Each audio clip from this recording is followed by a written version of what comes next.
जय Hind everyone. Welcome to exam date current affairs and study station.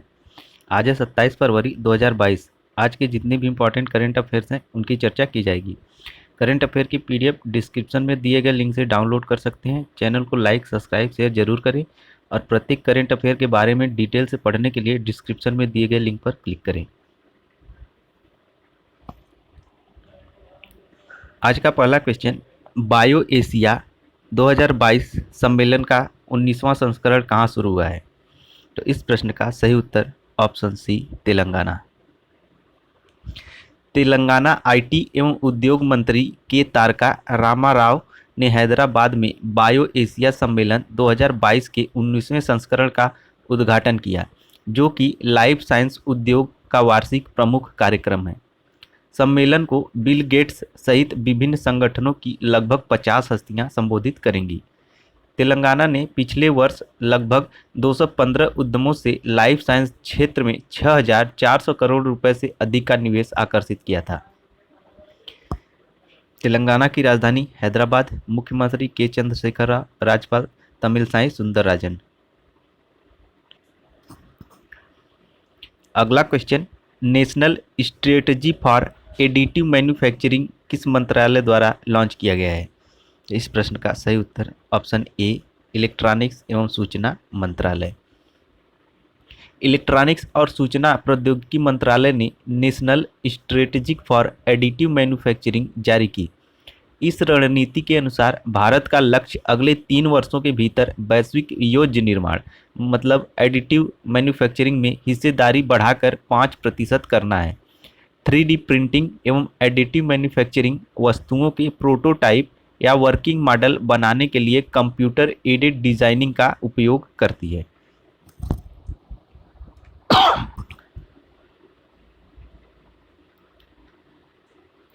अगला question, health star rating पहल किस संगठन के द्वारा शुरू किया गया है? इस प्रश्न का सही उत्तर ऑप्शन ए, FSSAI। FSSAI का पूरा नाम food safety and standard authority of India मतलब भारतीय खाद्य सुरक्षा और मानक प्राधिकरण। भारतीय खाद्य सुरक्षा और मानक प्राधिकरण के निर्देशों के तहत अब पैकेज्ड खाद्य पदार्थों पर हेल्थ स्टार रेटिंग दर्शाई जाएगी। सितारों की संख्या इंगित करेगी कि वस्तु की कितनी स्वस्थ और अस्वस्थ है। यह रेटिंग खाद्य पदार्थ में मौजूद वसा, चीनी और नमक की मात्रा पर आधारित होगी। इसके लिए सहायक अध्ययन भारतीय प्रबंधन संस्थान अहमदाबाद द्वारा किया गया था।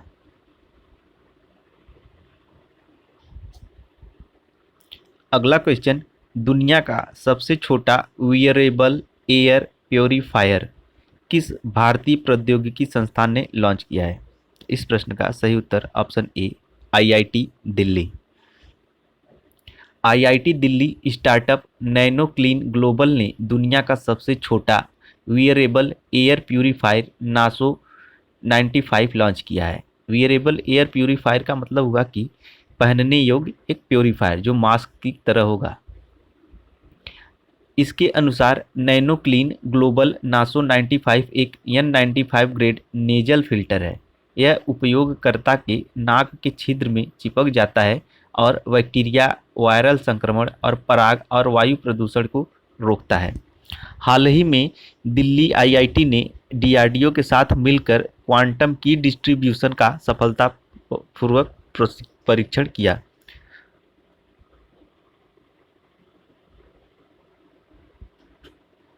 अगला क्वेश्चन, वोल्टेज मैन पदक से सम्मानित होने वाले पहले भारतीय कौन बने हैं?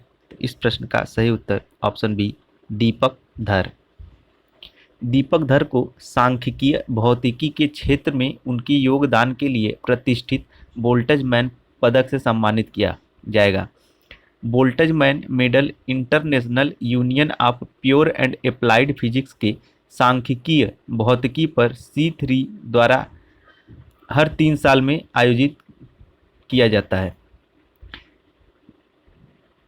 वह प्रिंसटन यूनिवर्सिटी के जॉन होपफील्ड के साथ यह पुरस्कार साझा करेंगे। ये हैं दीपक धर। और हाल ही में नीना गुप्ता को युवा गणितज्ञों के लिए रामानुजन पुरस्कार से सम्मानित किया गया।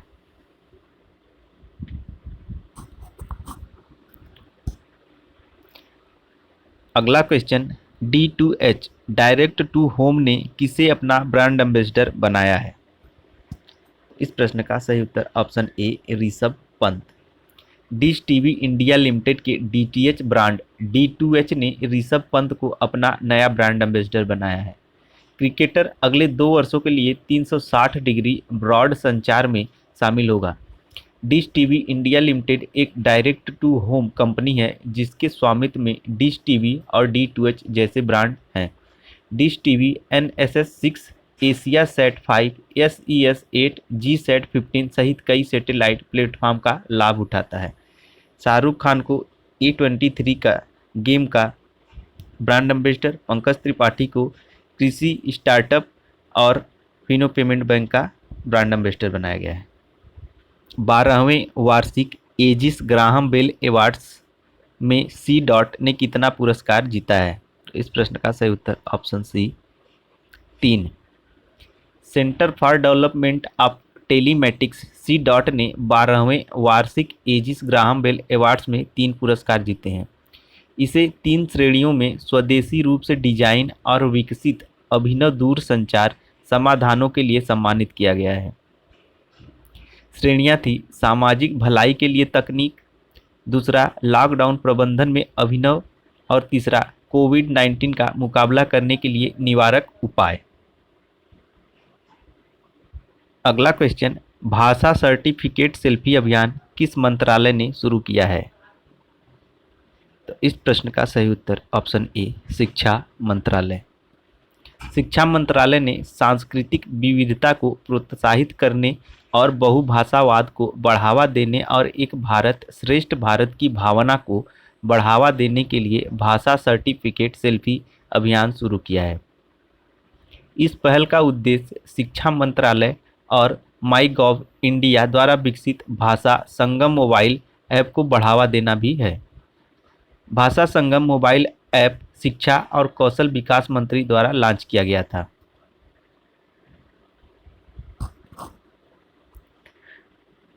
अगला क्वेश्चन, हाल ही में उड़ीसा के किस पूर्व मुख्यमंत्री का निधन हो गया है?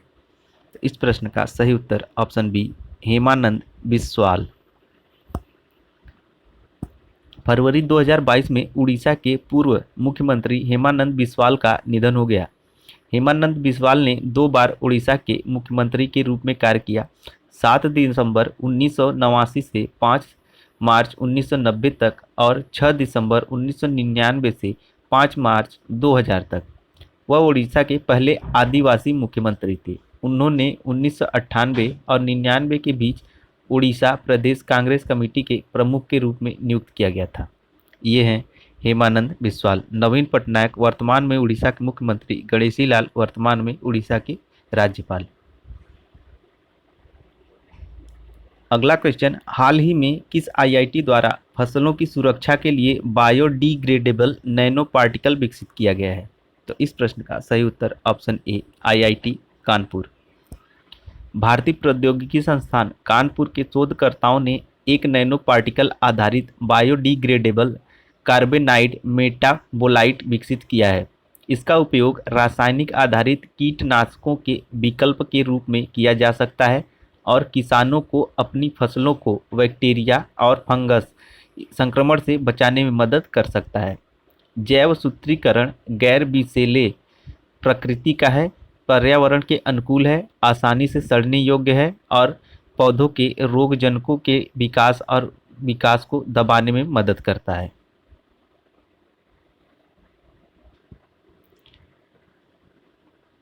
अगला क्वेश्चन, उड़ान एक मजदूर के बच्चे की पुस्तक के लेखक कौन है? इस प्रश्न का सही उत्तर ऑप्शन बी मिथिलेश तिवारी। गायक अनूप जलोटा ने फरवरी 2022 में एक कार्यक्रम में उड़ान एक मजदूर बच्चे की पुस्तक का विमोचन किया। इस पुस्तक के लेखक मिथिलेश तिवारी हैं। यह पुस्तक कैप्टन AD मानेक की जीवन यात्रा के बारे में है कि कैसे उन्होंने अपने करियर ग्राफ में शून्य से शिखर तक का सफर तय किया।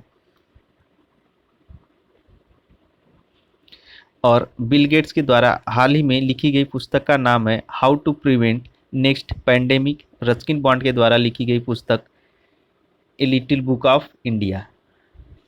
अगला क्वेश्चन, भारतीय नौसेना ने किसके साथ म्यूचुअल एक्सप्रेशन ऑफ इंटरेस्ट पर हस्ताक्षर किया है? तो इस प्रश्न का सही उत्तर ऑप्शन ए HAL। HAL का पूरा नाम Hindustan aeronautics limited. Hindustan aeronautics limited. भारतीय नौसेना और हिंदुस्तान एरोनॉटिक्स लिमिटेड ने 24 फरवरी 2022 को एक म्यूचुअल एक्सप्रेशन ऑफ इंटरेस्ट पर हस्ताक्षर किए। यह नौसेना वैमानिक प्रौद्योगिकी संस्थान कोच्चि और हिंदुस्तान एरोनॉटिक्स लिमिटेड प्रबंधन अकादमी बेंगलुरु के बीच संकाय विनिमय कार्यक्रम की सुविधा प्रदान करेगा। इस संधि का उद्देश्य प्रशिक्षुओं के बीच प्रमुख कौशल सेट के विकास की सुविधा प्रदान करना है ताकि उन्हें नवीनतम विमानन तकनीकों को अपनाने में मदद मिल सके।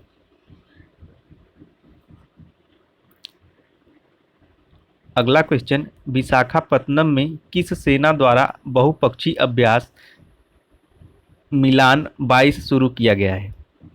तो इस प्रश्न का सही उत्तर होगा ऑप्शन सी भारतीय नौसेना। भारतीय नौसेना का बहुपक्षीय अभ्यास मिलन 2022 25 फरवरी 2022 से आंध्र प्रदेश के विशाखापत्तनम में शुरू किया गया है। यह 9 दिनों की अवधि में 2 चरणों में आयोजित किया जाएगा, जिसमें बंदरगाह चरण 25 फरवरी से और समुद्री चरण 1 मार्च से 4 मार्च तक निर्धारित है। अभ्यास की विषय वस्तु है कैमराडरी, कोहेजन, कोलैबोरेशन।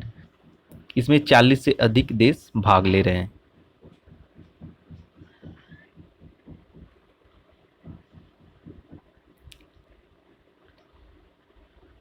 अगला क्वेश्चन, पादप आधारित कोविड वैक्सीन को उपयोग करने वाला विश्व का पहला देश कौन बना है? तो इस प्रश्न का सही उत्तर ऑप्शन बी कनाडा। कनाडा पादप आधारित कोविड-19 वैक्सीन के उपयोग को प्रमाणित करने वाला विश्व का पहला देश बन गया है। मेडिकैगो का 2 खुराक वाला टीका 18 से 64 वर्ष की आयु के वयस्कों को दिया जा सकता है। यह निर्णय 24,000 वयस्कों के अध्ययन पर आधारित था, जिसमें पाया गया कि टीका 71% प्रभावी था। मेडिकैगो वायरस जैसे कणों को विकसित करने के लिए जीवित कारखानों के रूप में पौधों का उपयोग करता है, जो स्पाइक प्रोटीन की नकल करते हैं, जो कोरोना वायरस को कवर करता है। भारत ने दुनिया का पहला DNA आधारित वैक्सीन बनाया। अगला क्वेश्चन, कर्मचारी राज्य बीमा निगम का स्थापना दिवस कब मनाया गया? तो इस प्रश्न का सही उत्तर ऑप्शन ए 25 फरवरी। कर्मचारी राज्य बीमा निगम ने 25 फरवरी 2022 को अपना 70वां स्थापना दिवस मनाया। कर्मचारी राज्य बीमा निगम श्रम एवं रोजगार मंत्रालय के स्वामित्व वाला एक वैधानिक निकाय है। इसका प्रबंधन कर्मचारी राज्य बीमा निगम द्वारा ESI अधिनियम 1948 में निर्धारित नियमों के विनियमों के अनुसार किया जाता है। इसकी स्थापना 1952 में हुई थी। आज की सारी करंट अफेयर मोस्ट इंपॉर्टेंट है। करंट अफेयर की PDF डिस्क्रिप्शन से मिल जाएगी और प्रत्येक करंट अफेयर के बारे में डिटेल से जानना है तो डिस्क्रिप्शन में दिए गए लिंक पर क्लिक करके उसके बारे में डिटेल जानकारी प्राप्त कर सकते हैं। चैनल को लाइक, सब्सक्राइब, शेयर जरूर करें। आज के करंट अफेयर में इतना ही। कल मिलते हैं नए करंट अफेयर्स के साथ। तब तक के लिए जय हिंद, जय भारत।